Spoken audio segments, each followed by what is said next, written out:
Hey everyone, it's your career coach, kick-ass coach, bring your soul to work, land your dream job coach. I'm here to talk about the biggest problem vexing us in the workplace. Millennials. What? Oh my goodness. I have so much to talk about and share and advise on for this topic. And before we get rolling, those of you who are watching me live, welcome live to this Facebook Live. My format's a little bit different the way I'm looking at this today, so I'm a little bit like thrown off a touch. Looks like I have some more tools. Once I learn how to use those, maybe I can add some graphics and some fun to these Facebook Lives for you. Those of you who are listening on the podcast to be broadcast later, let's rock and roll because we have so much to cover. I have so much to share with you, and I brought some handy dandy things to share with you about this wonderful topic. So I'm going to read something, and I want you to guess. I want you to guess where this is from. They think they know everything and are always quite sure about it. They are high-minded because they have not yet been humbled by life, nor have they experienced the force of circumstances. Wow. Unbelievable. Oh, you cannot hear me. Let's see. I don't know if that's on my end. Let's see if there's a setting here. Thanks for letting me know. As I mentioned, it's a little bit different. There's other, let's see, settings. Gosh, it looks like it is, let's see. Video settings, we're rocking and rolling there. And let's see. Okay. Can everyone hear me now? Because I just checked my audio settings and it looks like we're rocking and rolling. All right, Jean hears me. I can hear you fine. Sherry, thanks a lot. Sorry about that. Let me just get the microphone really, really close. I usually try to keep it off screen just so it's not too distracting. But anyway, what is a millennial anyway? What is this crazy group of people? Well, according to the Pew Research, which I would say Pew Research is pretty much like the bomb diggity when it comes to information. And I know I saved this, so let me pop over to it. So the millennials are those folks, and this is according to the Pew Research Center, Social and Demographic Trends. They study all this kind of stuff. A millennial is someone born from 1981 to 1996, and they would be 23 to 38 years old. Them there is the millennials. 23 to 38-year-olds currently. This is the year 2019. So what are the other generations that we're talking about? Well, Generation Z, which is folks who technically would not necessarily be in the workforce yet, but they were born between 1997 and 2012. I guess there's a generation after that, kids born after 2013. But we're really concerned mostly about this millennial group, born from 1981 to 1996, and they are currently 23 to 38 years old.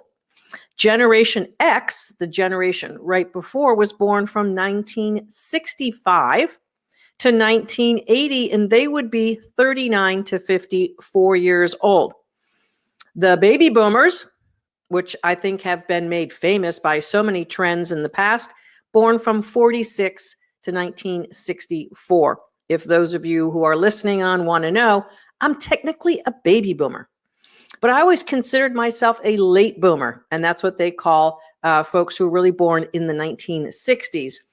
Just knowing folks who are in that baby boomer generation, as with all of these earmarked generations, they're not precise black and white, because of this birth band that you are always this. But it's something to be talked about. Who were before the baby boomers? The silent generation. They were born from 1928 to 1945. So they are 74 to 91. My mom's in the silent generation. It's interesting that they're called that. This was also called the greatest generation that ever lived because some of these folks marshaled through World War II. Although if you were born in 1928, you were not in World War II. So the silent generation are, my parents were the silent generation. Obligation, they didn't really speak up much. They just got stuff done. They just went to work and did work. The baby boomers began being boisterous and loud and talking about things and having rights and freedoms and things like that. Generation X kind of gets lost now between the baby boomers and the millennials. The millennials are the largest working population band currently. They are the second largest generation ever born. And since baby boomers are dying off and millennials are being added to by immigration, the millennial band is the largest one in the workforce. Here's the thing, boomers and Generation X, the millennials are here to stay. Listen, you might think, and I got to keep going back and forth between my notes here. So again, a quote, they think they know everything and always quite sure about it. How about this one? The free access with which many young people have to romances, novels, and plays has poisoned the mind and corrupted the morals of many a promising youth. That was a quote in 1771 in Town and Country magazine. The quotes above about youth were, they think they know everything and are always quite sure about it. That's from Aristotle. And how about, okay, I read that. They are high-minded because they have not yet been humbled by life, nor have they experienced the force of circumstances. 4th century BC, talking about the generation coming up. You know, history shows us through documentation that every generation that's been coming up from the rear has more or less upset the generation that preceded them. You know, I tried to convince my mom of this a couple of weeks ago. She didn't quite get it. How about this for a quote? If you want to guess what year this was from, go ahead and put it in the chat. Let me know that you're here and that you can hear me fine. And see if you can guess what year this quote's from. A pernicious excitement to learn and play chess has spread all over the country, and numerous clubs for practicing this game have been formed in cities and villages. Chess is a mere amusement of an inferior character, which robs the mind of valuable time that might be devoted to more noble or acquirements. They require outdoor exercises, not this sort of mental gladiatorship. Does it sound like the internet to you? Does it sound like the smartphone? Replace the word chess with smartphone, and you have a comment that would be just as likely said today. This is from Scientific American, 1858. So in 1858, the bane of existence was the youth learning chess. Come on. As they say in ESPN, come on, man. Youth has never been exposed to such dangers of both perversion and arrest as in our own land and day. Increasing urban life with its temptations, prematurities, sedentary occupations, and passive stimuli just when an active life is most needed. Early emancipation and a lessening sense for both duty and discipline. 1904. How about the final one? Just in case you're wondering, we defy anyone who goes about with his eyes open to deny that there is, as ever before, an attitude on the part of young folk, which is best described as grossly thoughtless, rude, and utterly selfish. 1925, over 100 years ago, over 1,000 years ago. and BC. The terrible youth that's growing up, they're ruining everything for us. This is not a new conversation at all. It's not new at all. Okay? So here's the real news. Here's the data, not the drama. Millennials are more educated than any other band of generation ever. As a matter of fact, get off my lawn. Right. As a matter of fact, millennials are more educated and making more the more educated they make, the more education they have. Non-educated millennials are stalled out. So let me just read a few more pieces from my beautiful Pew research, because I took such great pleasure in finding that. So now I got to hang on. Let me just go get that again. Compared with previous generations, millennials are foregoing marriage, living with their parents a little bit longer. We've all heard that one. But they are the second largest voting generation next to the baby boomers. They're the largest in the workforce because baby boomers have retired or have retired. A lot of them have retired. They're more highly educated. The silent generation, 15% had bachelor's degrees or greater. In the millennials, 39%. So almost 3 times the college education of the silent generation. And the boomers were about 25%. Gen X, 29%, and the millennials, 39%. Gains in educational attainment have been especially steep for young women. Millennials have more women educated than ever. Millennial men are opting out of education at a faster rate than women. So we see women staying in college longer and achieving degrees more. What else can I tell you about these horrible millennials? They're having a difficult time actually outpacing the Generation X right now. Generation X is the highest earning college educated band, bachelor's degree or higher. The Generation X, which again are those folks who are 38 to 55, are the highest earning and educated folks right now, and the late boomers are trailing them.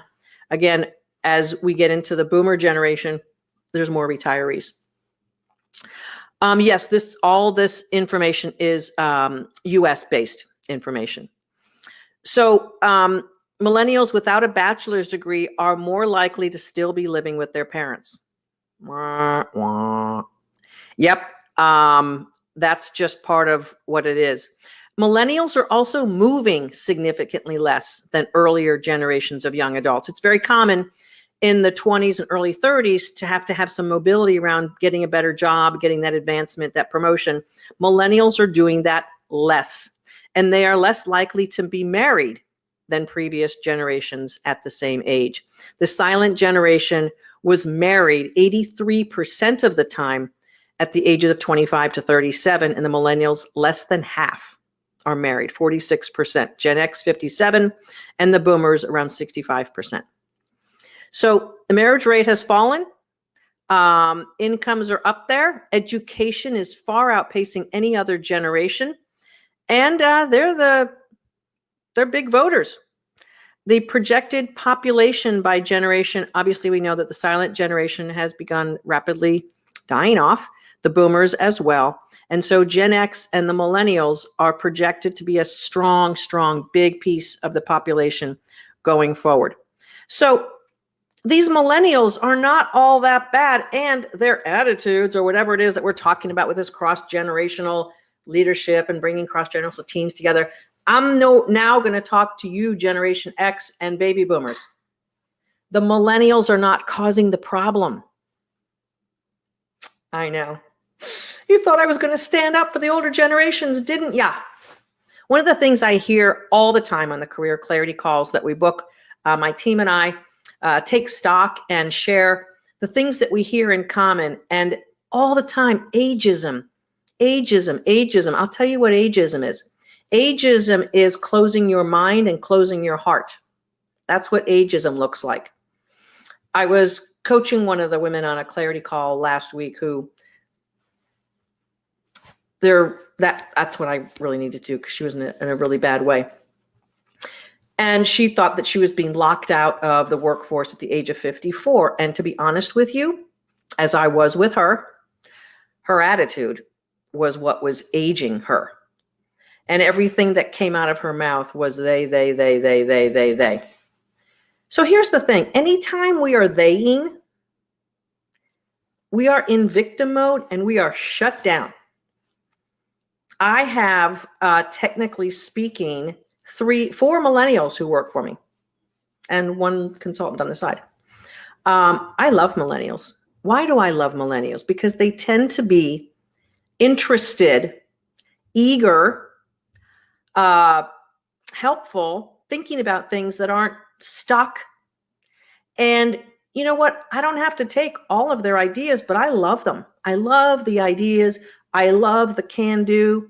And I think of myself in the first 10, 15 years of my career, I was eager. I was can do. We should do this. We could do this. Let's go tackle that hill. Here's the thing. Most folks, by the time they're hitting their mid 40s and their 50s, for sure. I said most folks, not moi. I've had my moments, but I'll tell you this. Most folks have been burned by life, and we lose our zest. We lose our zeal. We lose our inner being. That's what ageism is. Ageism is your soul shrinking into a little microscopic version of what you want it to be and what it wants to be. So your soul doesn't know you love. Everything always goes back to your soul. Your soul shrinking makes you angry, makes you resistant to change. It makes you irritable. It shuts your brain down. It is not fun to lose your soul and to have it shrink so far down that you're not even interested in new ideas. As a matter of fact, you need to have articles and guidebooks on how to deal with people who are a different age than you. I mean, come on, people. Really? Can't we all open ourselves up to people who are different? By the way, the millennials are the most diverse band in any of the generations. By far. By far. I love diversity. I love hearing from people with different ideas, different backgrounds. I love it. I love it. Not everyone does, because what happens is that you get so comfortable in your zone. You get so comfortable knowing what you know. And, by the time you're in your 40s and 50s, for most of us, a lot of things are so simple, so easy, because we've been at it for so long. It's second nature. We just go and do. And here's what happens. Anything that's new, a new skill, a new talent, it hurts. It's painful. RJ, all right, you love millennials. Well, your soul's not shrunken as bad as you might think. Any ism does that. Check the they at the bottom door. That's right, Tanya. Absolutely. So I want to offer and invite you to explore conversations with people outside your comfort zone, whether they be millennials or people who are even older. Oh, there's people older than me. So I want your heart, your mind, your interest, your desire to be open to all people at work, whether it be those feisty millennials. They're moving around the country less than any other generation. Yet if I polled a bunch of people about millennials, they would say that they move a lot, that they can't stick with anything. You know what? It is false. As a matter of fact, millennials are staying with jobs as long as other generations. I know. It's just the rowdy few that maybe you/we are paying attention to. Millennials are eager to do something, to make their mark, to change things, to better things. They get technology. It's easier for them to navigate connecting the dots because they've grown up with it. If you have outdated yourself, or if you're not as nimble on either problem solving or interest, or you feel like been there, done that. Yeah, we tried that 10 years ago. Just get out of your own way.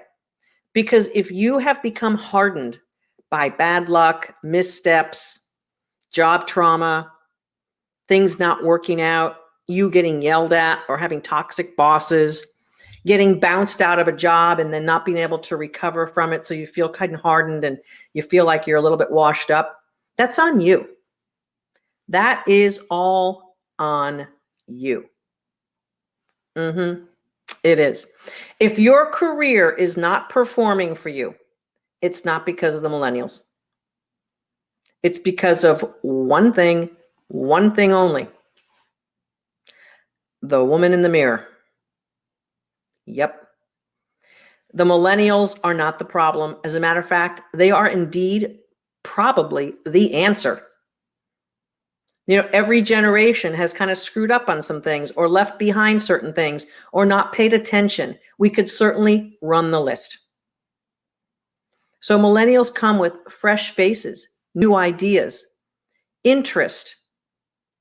Embrace it. Embrace it. Because they are younger, because they have not been damaged by the circumstances of life, they're eager, they're happy, they're excited. For thousands of years, we have been criticizing the generation that's coming. Thousands of years. This is nothing new.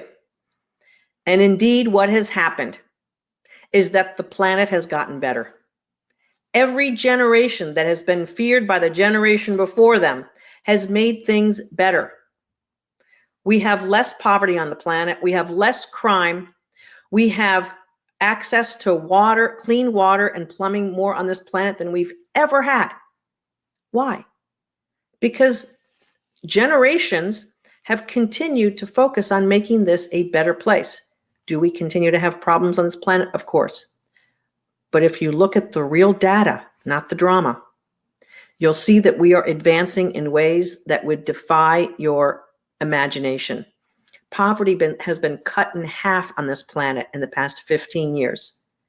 Poverty has been reduced over the last 15 years. Did you hear me? Look it up.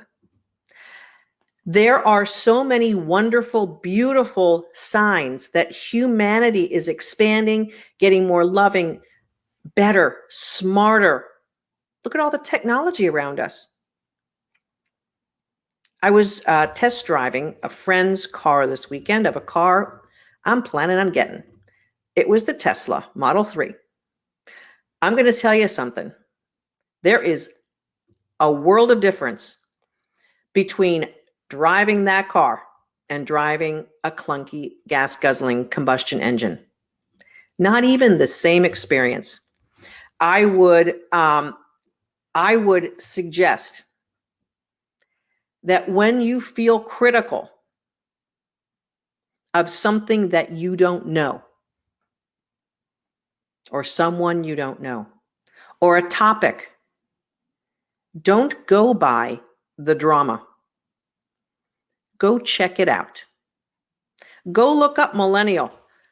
What's the millennial generation doing? I Googled that to get my research for this discussion.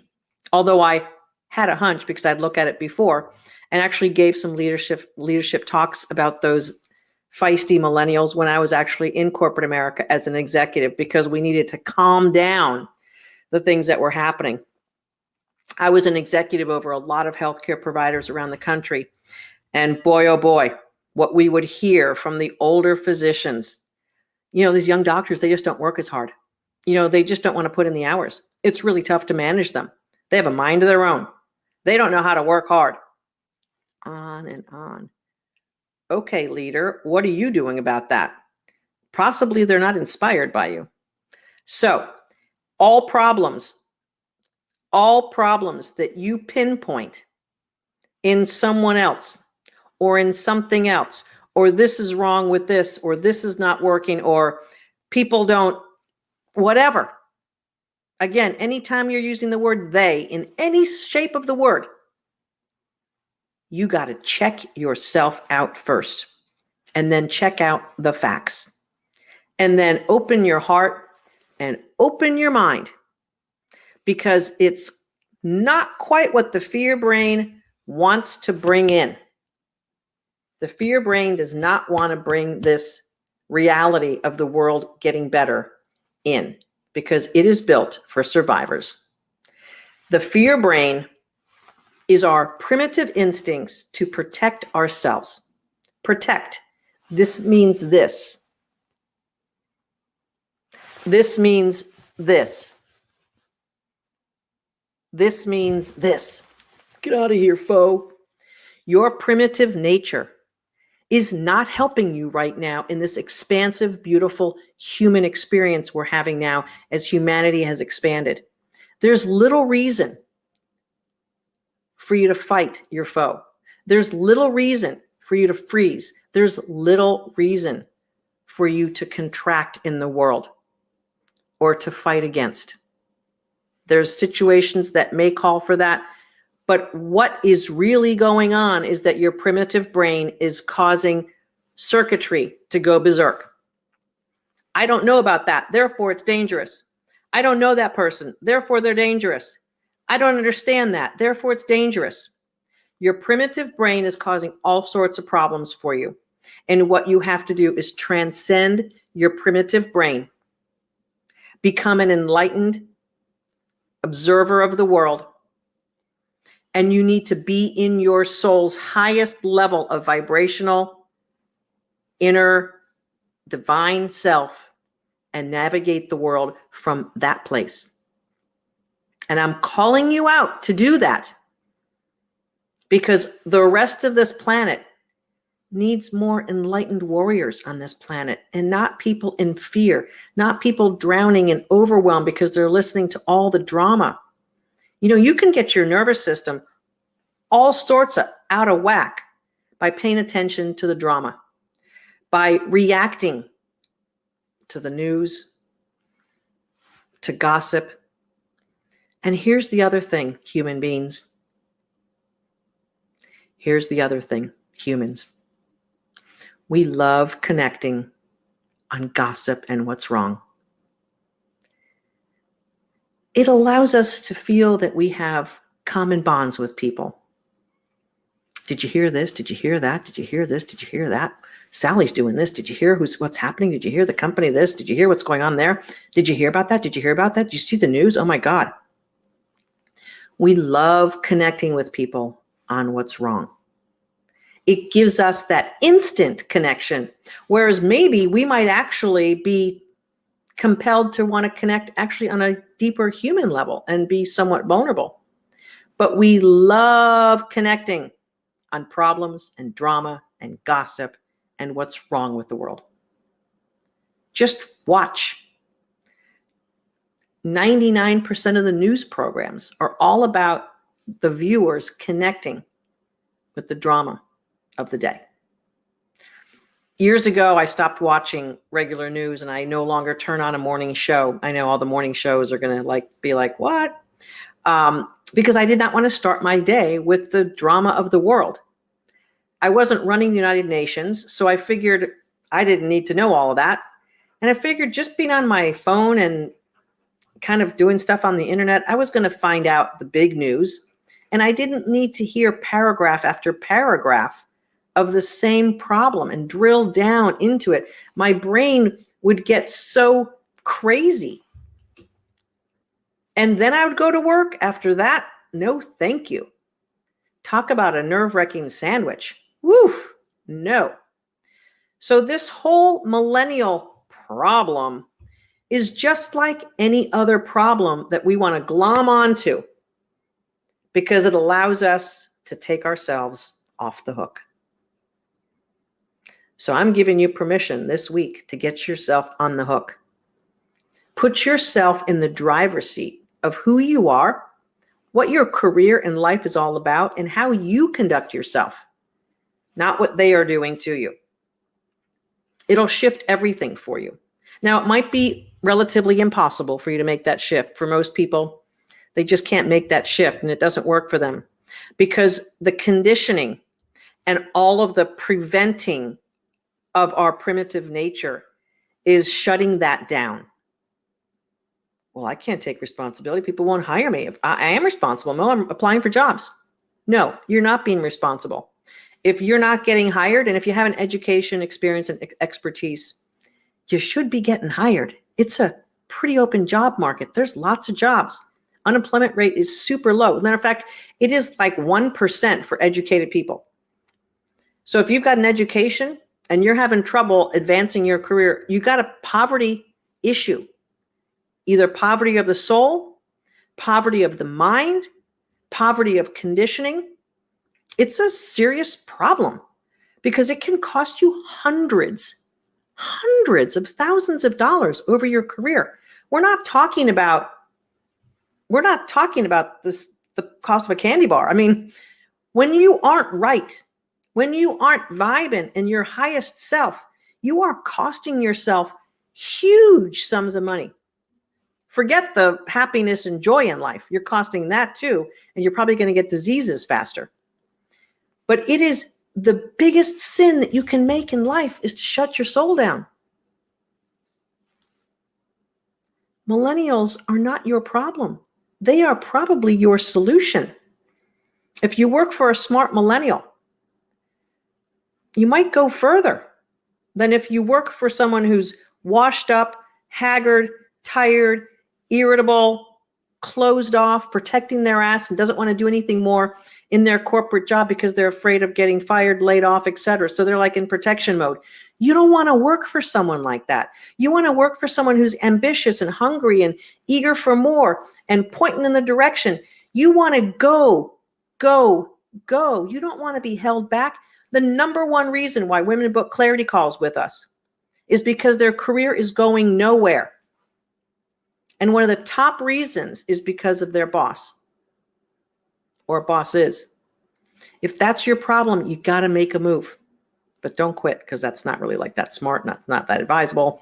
I mean, we can handle it, but not the best move. Quitting is kind of like following the drama versus the data. But if you don't have the nervous system to be able to handle it, I understand, I get it. We talk to women all the time who have quit their jobs, and many of them end up working with us because to get back on track or to get even beyond where you were before the big quit, you got to take care of your soul.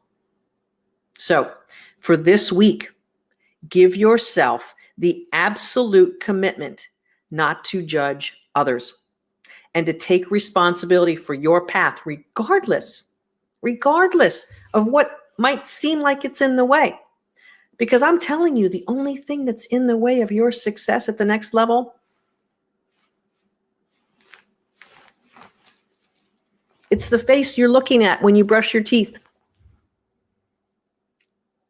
That's the answer, not the millennials. So solve your own problems in here, and you will notice a shift in all people that you deal with.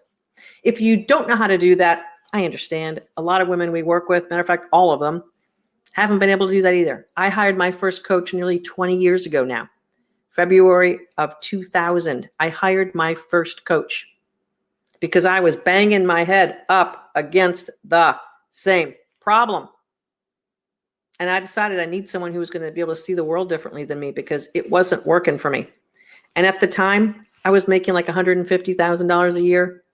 I was an executive at a health system, like otherwise known as kind of successful. And I was unhappy, stressed out, just stressed out. I eventually lost that job. I was reorganized / fired out of the organization after 5 years. That was a powerful blow because I wasn't yielding to the lessons at that point. It took me several more opportunities of lessons for me to finally get it. This month, I'm actually celebrating my breast cancer journey. And I'm going to come and talk about that perhaps next week. Last year, I did a whole series on it. This year, I think I'm just going to do another Facebook Live on it. I'll tell you this.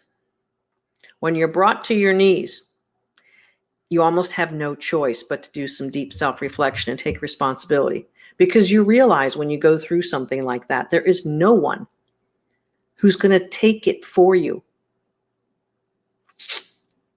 It doesn't happen. So your life, no one's going to take it for you.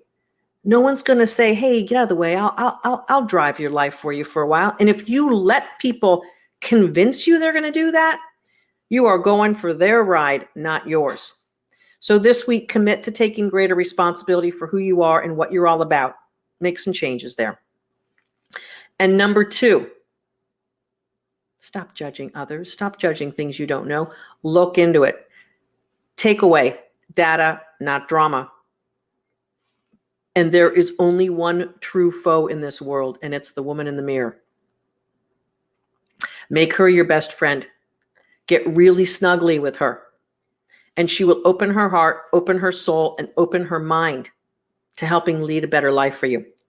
If you know my work, love my work, and you want to get to work on making your life the best possible by advancing your career, that's our portal into your soul. You can book a clarity call. I believe we've got a link here, so it's mofall.com/live clarity call. That will get you booked for a call with my team or I. I love it when I pick up the phone. Hey, this is Coach Mo for your career clarity call. Really? It's you? It could be me calling you on your career clarity call. And let me tell you, there ain't no wiggle room if you're getting me. I'm just saying, I'm going to help you see what your truth is. And if we can help fix that through the work I do in my kick-ass workshop, then by all means, we'll invite you in. If we think we can help lift you in the right direction. If not, it's a free call. You're going to get some truth. You're going to get some coaching. You're going to get some awareness.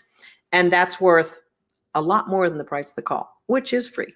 So we do that to help serve you and also to make sure that we're helping sort out those folks who we can really work with and make a difference in their lives, and those that we simply may not be able to. But we'll give you some great resources either way.